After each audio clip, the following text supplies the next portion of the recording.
Ini ang Digicast Negros 10, ang top 10 ng mga balita sa Negros Island region. Ang amon ni kadulong sa inyo, kagyari natin yung mga top stories of the day. Today is February 18, 2026, Miyerkules nga adlaw. Bulk water project sa probinsya walang inaprubahan sang SP sang Silay.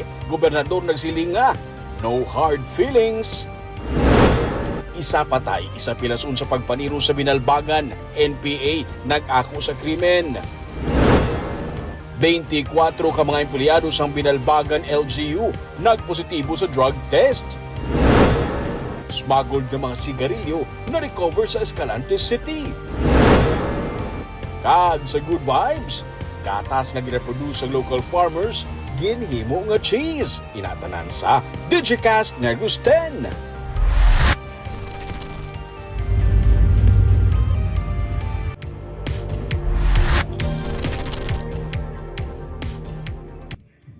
Sa number 10, wala sang adopted son o kon honorary mayor of Bacolod City para sa Bacolod 2026.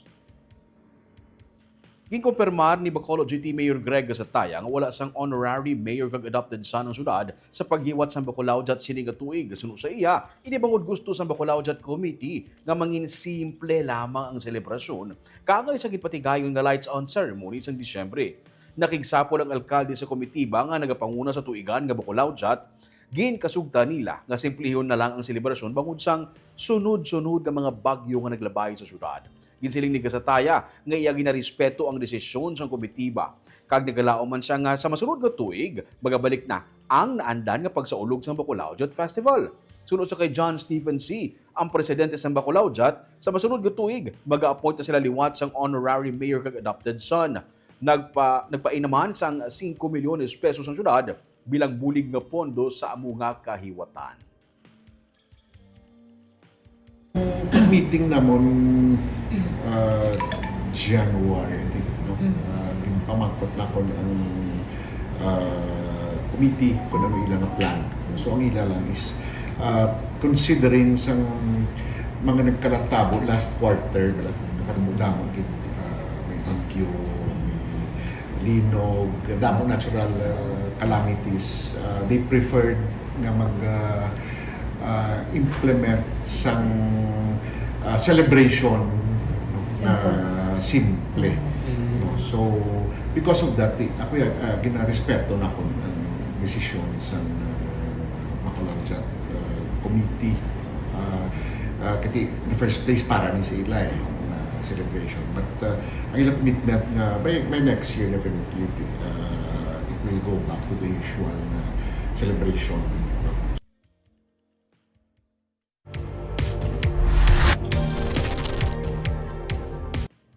Sa number 9, affidavit sang saksi sa kaso sa magutod nga Bornales nga ginpanglampusan sang bato sa Silay City ang ginsumiti na sa korte.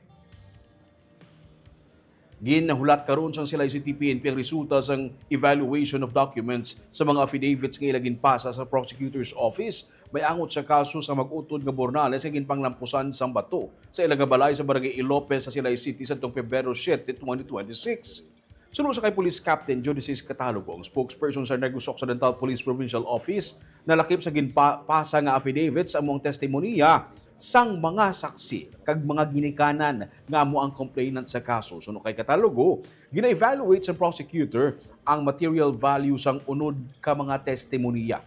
Ila karon ginahulat kung ano ang mangin comment kag requirements sang prosecutor sa kapulisan sang Silay may angot sa pag-file sang kaso. In kaso nga nagakaigo na nga mga dokumento, magapadayon na sila sa pag-file sang kaso batok sa suspect. Sa karon, hindi magdubo sa duha ang inalantaw nga persons of interest sang kapulisan. Sang Domingo, ginlubong na ang napatay nga si Desiree, 9 anyos, samtang ang iya 14 anyos nga magulang nga babae, kag 3 ka tuig nga mangod nga lalaki ang padayon pa nga ginabulong sa ospital. Paling evaluate nila ma'am nga manang ginahulat naton subong kung anong ilang comment kag requirements sa atong kapulisan dira sa Silay para in relation sa pag-file sang kaso. Bali makabuli kung in case manggidbug ato sir, ma-proceed na sa filing of case. Yes, ma'am. Kung mag-require sila another naman or collect some evidence, especially sa legality sa pag-acquire, himuon sa atong kapulisan.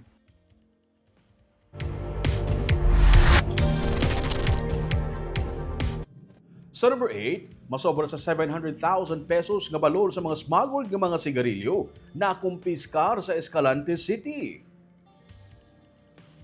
Na-intercept sa kapulisan ang 787,500 pesos nga balor sang smuggled cigarettes samtang nagapatigayon sa mobile patrol operation sa Purok Margarita, Barangay Balintawak sa Escalante City, Lunes sang gabi. Base sa report, nakit-an sa mga mobile patrollers kag intelligence operatives sang Escalante PNP isa ka lalaki nga nagapanaog sang mga kinarton nga mga sigarilyo sa isa ka polar white utility vehicle. Nalagyong lalaki sang nagpalapit ang pulis apang siya ang nakilalaan sa follow-up operation. Na-recover sa lugar ang salakyan kag ang 35 ka master cases o kung 1,750 ka rims sang nanari-sari nga mga klase sang sigarilyo.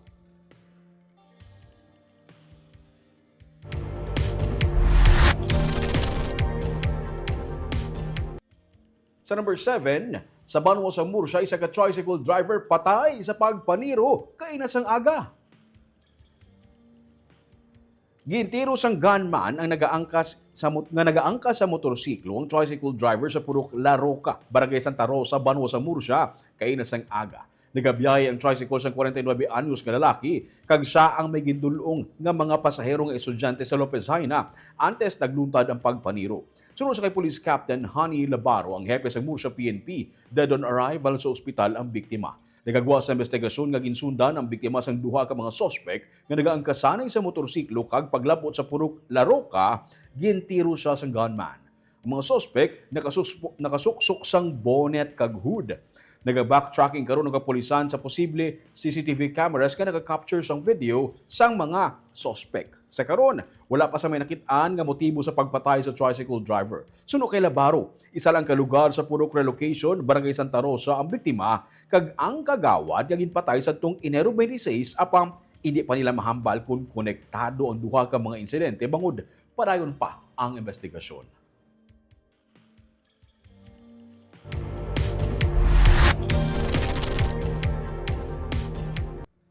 Sa number 6, isa ang patay, isa ang pilason. Sa natabo nga pagpaniro sa Banwa sang Binalbangan, NPA nag-ako sa krimen.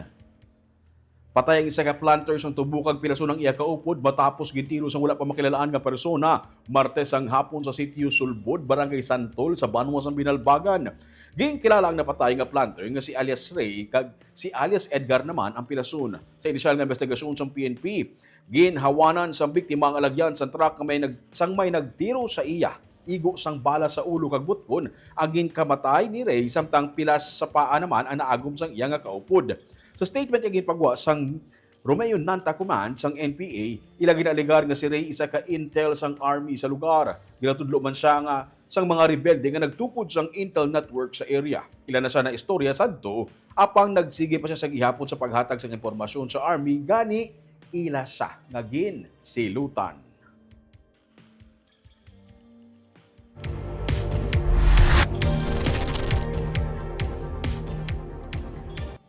Sa number 5, Bacolod City Police Office nagpasalig nga mangin safe ang mga bisita kag atleta para sa natalana nga niraam pati na sa Bacolod Jet Festival. Ginasiguro ni Police Colonel Eugene Rebadomia, ang director sa Bacolod City Police Office, nga ang magatambong sa Bacolod Jet Festival kag Negros Island Region Athletic Association meet mangina malinong ang syudad sang Bacolod. Ini kasunod sa mga reports ng pagpangawat kag pagpanghold up sa syudad. Ginsiling niya man nga may mga tikang nangang kapulisan agud tap naon ang among mga kriminalidad. Nagapanawagan man siya sa mga pumuluyo nga mangisog sa pag-report. Sa piyak sa mga na-report nga pagpanghold up kag pagpangawat, ginsiling ni Rebadomia nga wala sa mga dalagko nga grupo sa mga kawatan nga nag-ooperate sa syudad. 300 to 400 ka mga kapulisan ang natala na iga-deploy sa tuigan nga Bacolod Jet Festival. Ini pagahiwaton sa mga key festival sites kaangay sa Bacolod City Government Center kag mga malls. Samtang, nag-request naman sang 100 to 200 ka augmentation forces ang BCPO sa Negros Occidental Provincial Police Office kag Regional Mobile Task Force para sa seguridad sa mga atleta nga magapadulong sa syudad sa pinakaunang niraam sa March 1 to 7. Plano sa BCPO nga mag-deploy sa masobra 600 ka mga kapulisan sa bugos nga semana sa kompetisyon. Ang kapulisan ipahamtang sa mga billeting areas kag sports venues. Yes sir, it's very safe in Bacolod City. Actually, pinaka-adlaw sa mga zero incident kita sa pangawat tayo. I don't know kung hindi nasa nag-report. But kahapon is we did not receive a report a few days na. Then ginaitin siya, ang panawagan ko ni sa Pumuloyo, isang hindi ka Pumuloyo sa Bacolod City. Kaya pinaka-incident, ito nakapad ang tawad. Pagkatapos mag-apod sa police station, hindi pa mag-price ang affidavit of non-injury. So, we bring back those people back to streets. Ang amo natin ng trabaho. So, kapangaya kami pumundig sa mga biktima. Mag-part kita sa kaso. Then,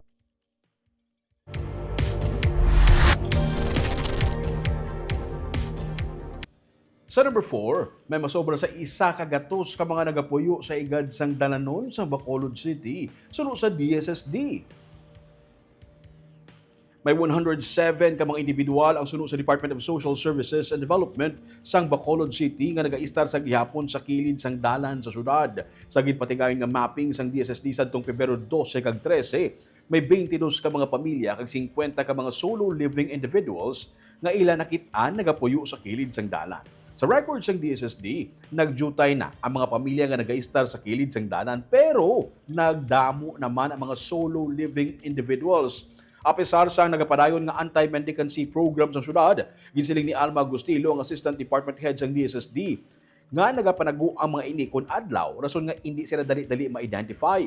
Pero kung magsira na ang mga malls kun gabi, dira na nagatulog sa gwa ang ini nga mga persona. Kalabanan sa ila, yara na hamtang sa dalan Lacson. Sa 107 ka mga street dwellers, kalabanan ang iban diri sa ila, hindi mga taga Bacolod. Paghahatagan sila sa syudad sang cash assistance kagaliyon nga ginrefer sa Department of Social Welfare and Development agud makakuha pagid sila sang dugang nga bulig. Sila sa dalan na sa kilid sa mga mag-close na bala ang mga mga malls or mag-close ang lapit na sa mga Lacson nga area daw damo ginada sila kung katulog lang. Gahumlad sa nila nga mga banig or hindi man banig plastic nga mga karton.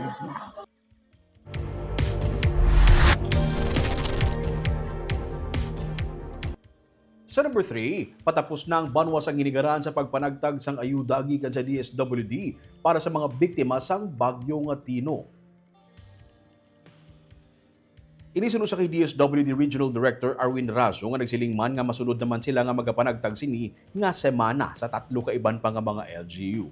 Suno kay Razo, padayon man ang preparatory activities sa 3 ka mga LGU, isa na diri yara sa District 4 kag duha sa District 5. May mga 23,000 kapamilya sa hinigaran ang kabilugan nga magabaton sang assistance paagi sa ECT. Damlag pa, ginsiling ni Mayor Mary Grace Arceo nga masobra sa 3,000 ang yara sa ilang listahan sang mayara sang totally damaged nga mga balay kag masobra naman sa 19,000 ang may partially damaged nga mga balay.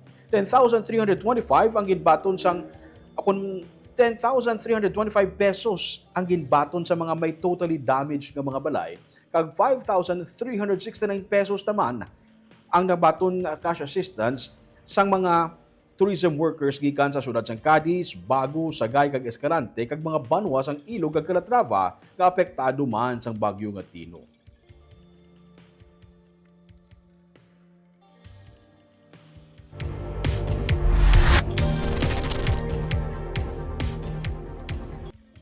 Sa number 2, 24 tanan ka mga empleyado sang LGU sa Binalbagan nagpositibo sa drug test. Nagpositibo ang 24 sa 400 tanan ka mga casual kag contractual employees sa Binalbagan LGU. Gagin pa idalom sa drug test sa nagligad nga semana. Inisunod sa Binalbagan Mayor Emmanuel Aranda kung saan ginpahayag sininga ang kontrata sa mga nagpositibo sa drug test nga empleyado sang banwa ang gilayon nga untaton. Ang mga nagpositibo sa paggamit sang illegal nga droga ang gikan sa nagkanilaing department sang LGU. Ang mga casual kag contractual employees pa lamang sa Binalbagan LGU ang napaidalom sa drug test kag wala pa ang mga regular employees. Suno sa alkalde, seryoso ang Binalbagan LGU sa pagluso sang isa ka drug-free nga workplace. May positive gid kay 24 bilog. 400 to ngamon gid pa drug test, casual kag contractual o. Ang natabusin ni dai, hindi na gid pag-renew, hindi gid pag batuno na eh. Ang contract nila end gadi dayon, hindi na sila pagsige yun. Cobra ka, adik kay mo ya. Masige ka pa mo sang kuan, ma-insister ka pa kung ano. Kanugon sang kuan sang gobyerno sa imo karon pabrahon da pa ka para maibakal ka pa nga sige mo, ano man.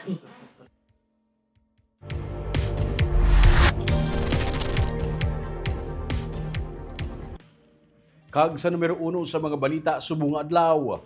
No hard feelings ining sunod sa kay Governor Eugenio C. Lacson kasunod sang pag-disapprove sang sanggunian panglungsod sa Silay City sa ginahingyo sang probinsya nga Rono para kuntani sa ilang 1.1 billion pesos nga bulk water project sa Silay City. May report si Barbara Mijares. Sang nagliligad pa nga session, ginpasar sang sangguniang panlungsod sa Silay City ang resolution nga naga-disapprove sang hinyo ni Governor Eugenio C. Lacson sa pagpasar sang resolution of no objection o kunrono para sa ginaduso nga bulk water project sang probinsya sa Hinalinan, Imbang River, sakop sang barangay Gimbalaon sa Silay City. Suno kay Vice Mayor Thomas Maynard Ledesma, isa sa ilang nga nangin basehan ang mismo resolution sang council sang barangay Gimbalaon kag sang bagtik nga naga-disapprove man sa among nga request matapos man ang pagpatigayon sa mga public hearing. Dugang pa sang Vice Alcalde, hindi man popular ini kay Mayor Judith Gallego. Dala na diri ang concern nga base madisbentaha ang mga pumuluyo sang Silay kung diri iga-source out ang tubig para sa project.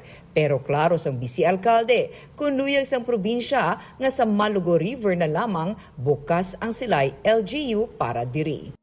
Hindi gid siya popular man kay Mayor Judith Gallego because nga may option si Mayor Judith abi nga sa Malugo River kwaon malisbog amo na iyang option niya kay nakita ya based man sa experience and study sang local government na hindi gid kaya mag-supply sang Hinalinan River.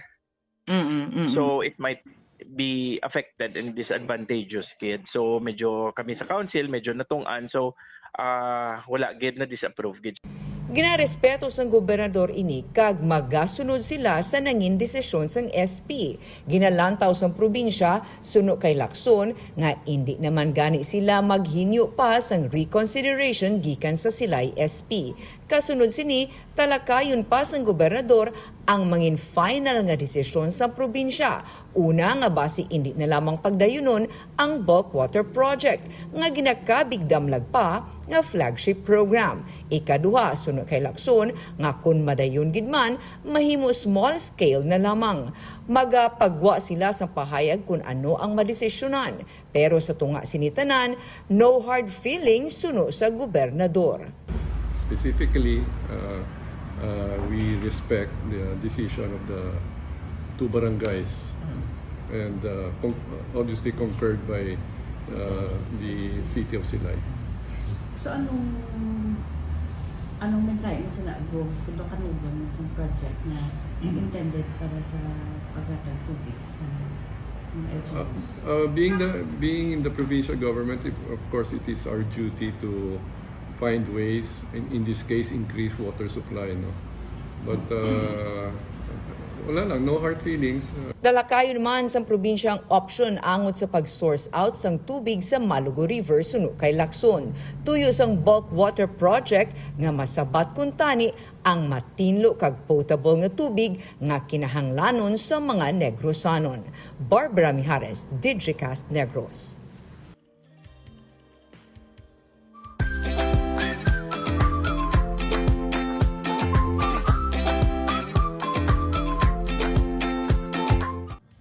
Kag sa good vibes, gatas nga ginaproduce ang kasapatan sa mga local farmers diri sa Negros, ginhimo nga cheese kag ang ini nga cheese gin-market sa mga resort, mga hotel, restaurant kag pastry shop. Yaring report. Natural cheese.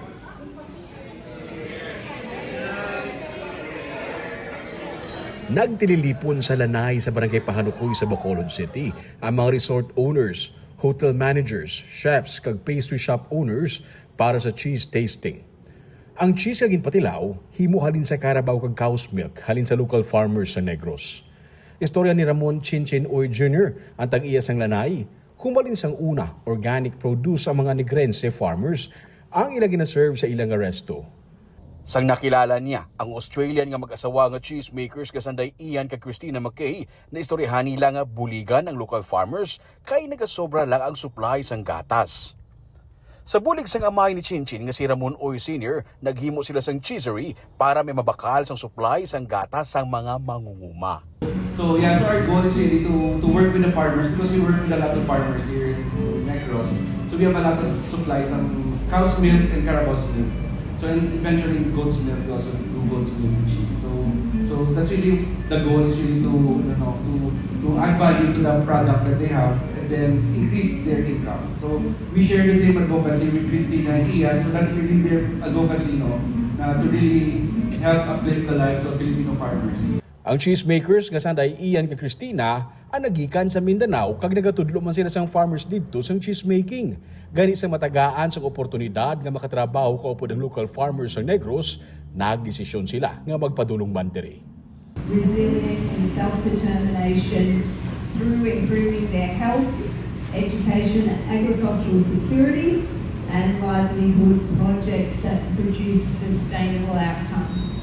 We developed a model called HEALS, which encompasses all of those things. And we've been involved in farmer education, we've been involved in skills training with training cheesemakers, and introducing new technology into farming. Nagkalanain nga mga cheese halin sa cream cheese, pakado sa cheddar, kag bell pepper cannoli. Ang ginpatilaw kag ginpares sa wine. The great thing about this wine is that it tells a lot about the place where it was made. So Ricona is a plateau just west of Valencia. So it's characterized by cool nights, which preserves the acidity of the spikenard. So once again, cheers to the Negrense cheese.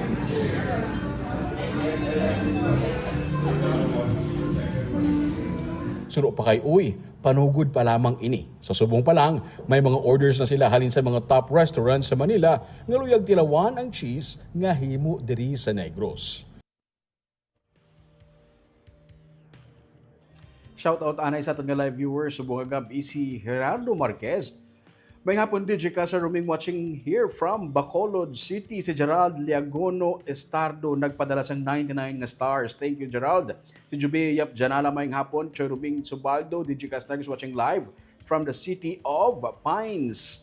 Si Romel Mahilom Galio, good evening. DJ Casnargos, Helen Dolorosa, good evening man kung sa tanan-tanan. Si Leo Litok, shout out kay Henry Posadas. Si Checky Ibrada, greetings from the Pacific Ocean. Please greet Prince Rosales and my sister Kay Rosales. Mayang hapon, o kung mayang gabi man from Bacolod City. Si Kag, amoyad to. Ang top 10 ng mga balita sa Negros Island Region, subong adlaw. Tub-tub sa buwas. Ako si Romeo Subaldo. Mayong gabi.